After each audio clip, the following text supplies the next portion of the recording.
now you have understood maybe how to build something in an area like that. And now suddenly you are going to North Africa. And here we don't talk about farming anymore because there is only very few places in which I can do that. Water is a very rare resource now. So here I have ordered a trader to deliver some water to me, and he will bring it. You can imagine that fortunately here we have some fish in the water, so at least we can fish. But maybe we have to probably we have to hunt quite a bit to be successful here. Oops. So here we have some desert raiders who seem to want to attack my trader, who's trying to flee through the forest, and I fear he won't make it, and they already got to him.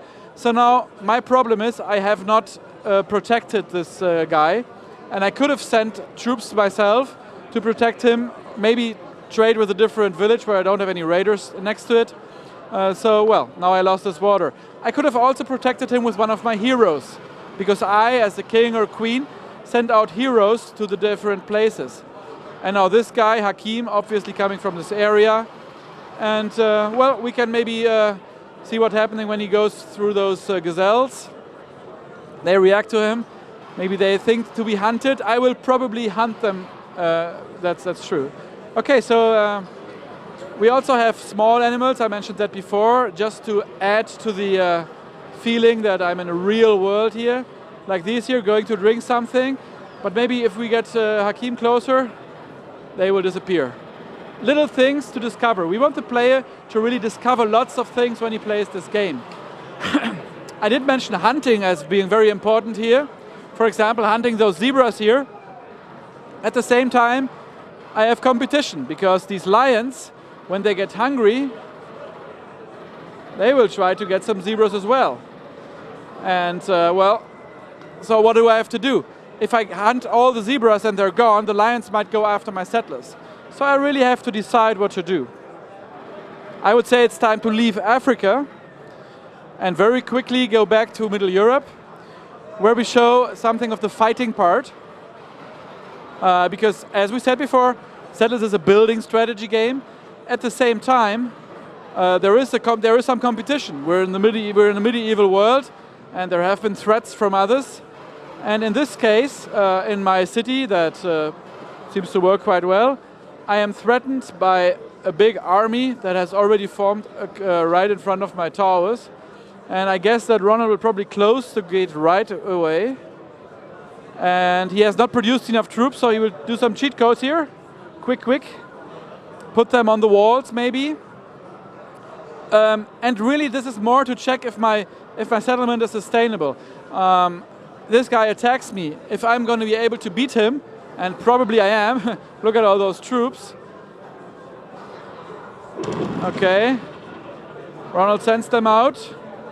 My troops will block the entrance now as they go out. And as the others will realize that they don't stand a chance, they will flee.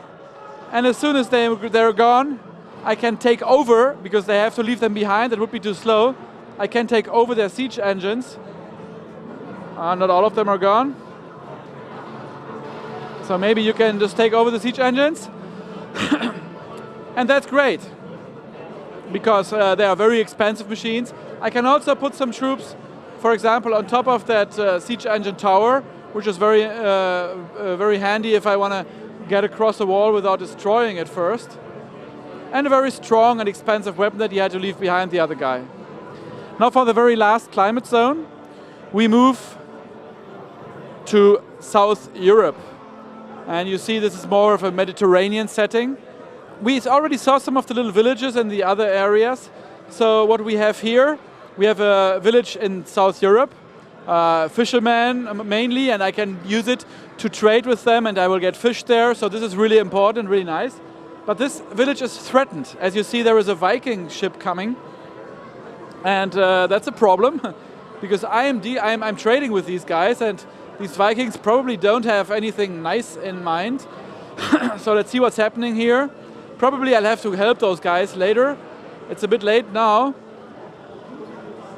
But so, as we see, they will probably, what they usually do is they will burn down houses. And what they will also do, believe it or not, they will steal women. Let's take a slow motion here. This woman doesn't like it too much. So the settlement, the little village becomes less effective. I really have to do something about it. Otherwise I won't be able to trade with them. My choice. If I don't help them, they will probably destroy the village and I can't trade anymore. Well, now that we've seen where women, how women disappear, let's take a look as the very last thing of this presentation, where they come from. They come when I have a party. So now let's turn the marketplace into a party place, party arena. You already see the women coming. Some of them are fixing their hair.